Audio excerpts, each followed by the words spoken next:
Hi again, Gregg, the News Tribune here in Cleveland, Ohio.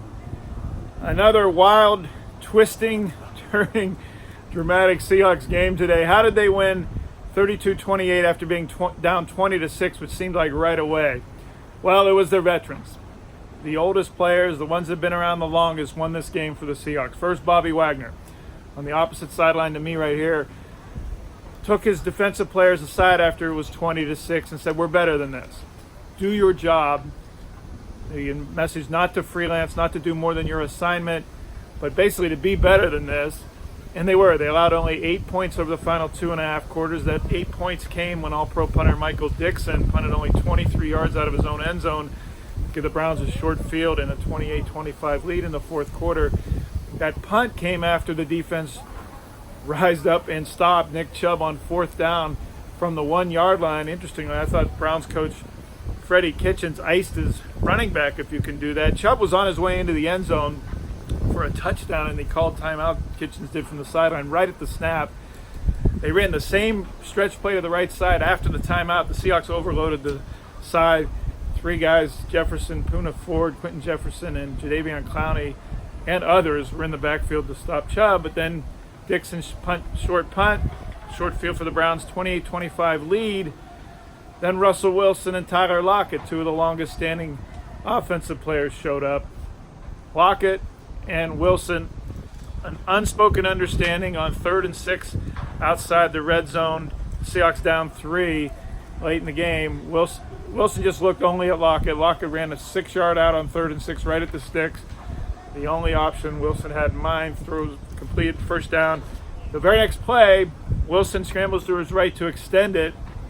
After a play-action fake, Lockett runs a curl route on his covered, and then Wilson seemed to know without even looking where the improvisational route from Lockett would be. It was to the inside, away from the defender. That's where Wilson's improvisational throw was, all the way to the goal line. And on the next play, Chris Carson, touchdown run to give the Seahawks the winning points, 32-28. Carson, 124 rushing yards, his 3rd straight 100-yard game, a career high today since those fumbles problems earlier in the season.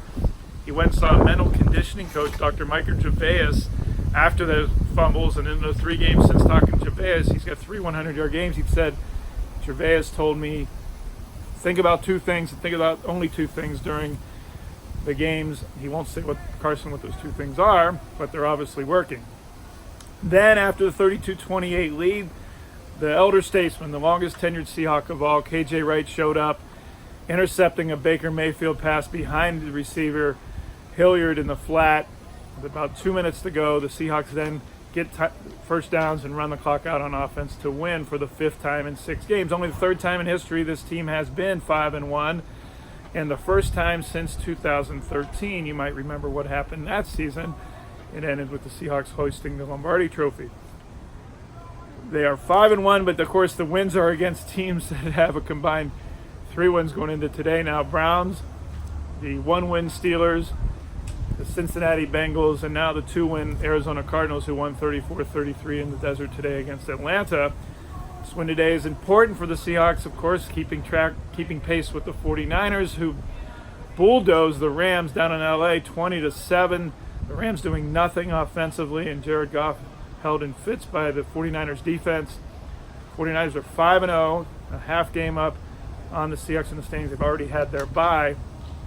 After the game, Will Disley's story is the most damaging and disappointing one, and just a sad one for the Seahawks and for Will Disley himself. 2nd year in a row, a season-ending injury. Pete Carroll all but said he's out for the year with a torn Achilles tendon.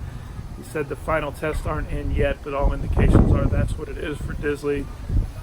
He most likely now will go on injured reserve for the 2nd time in as many falls. Brilliant again this season. Led the team in touchdown catches with 4 coming into today's game. Injured without contact, running into the end zone in the first quarter, looked over at his inside shoulder, and Russell Wilson's pass was to the outside shoulder. Non-contact injury, the foot buckled underneath him on this grass field. And Disley is out, the former UW defensive lineman, out for the year yet again. Also after the game, we talked to Russell Wilson about his offensive line, which is makeshift today. Dwayne Brown, the Pro Bowl left tackle, wasn't in. George Fant had to play for him. DJ Fluker, the massive right guard, wasn't in. Jamarco Jones, usually a tackle, had to play for him. But I will tell you the best offensive lineman on the field was Jermaine Ifedi. And why? On the second touchdown pass to Jerron Brown that gave the Seahawks the lead, got him all the way back from 20-6 into the lead for the first time, 25-20 in the second half. Ifedi repelled Myles Garrett not once but twice on the same play. Garrett tried an inside move. I'll use the correct right hand punch from Ifedi. Garrett recoiled and tried to go outside of Ifedi, and Ifedi hit him with the straight right again. All of that gave Wilson time, about as long as it took me to say that, for Wilson to look for Jerron Brown, his fourth look really on that play at the goal line. Brown went from outside to inside, had that much time to change his route. NFL teams can't cover for that long, and for one of the few times this season Russell Wilson had a long time to throw in a key situation. That's how they got the go-ahead touchdown. I talked to Ifedi after the game. I walked up to him behind his locker, and he didn't even know I was there. Joey Hunt, his locker neighbor, had to tell him, hey, someone wants to talk to you. He's been so maligned for penalties and sacks, he had no idea someone would want to talk to him about taking Garrett out of the play on the go-ahead score in the third quarter, and I did, and he said, I think I more than held my own. And he said he knows Garrett very well, having played with him, of course, at Texas A&M, and he knew Garrett he could give Garrett strategically the inside move and then take it away, thinking Garrett would go that way, and he did. As much as we were maligned Jermaine Ifedi, it was time today and tonight and tomorrow to praise him for the play he made to give Russell Wilson time for the go-ahead score and get the Seahawks coming back all the way from 20-6. Next up, Earl Thomas, you may remember him, is coming to Seattle next week. The 4-2 Ravens, the leaders of the AFC North, come to Seattle against the 5-1 Seahawks. Everything's online at thenewstribune.com as always, and on Twitter you can follow me at GBellSeattle. Thanks for watching.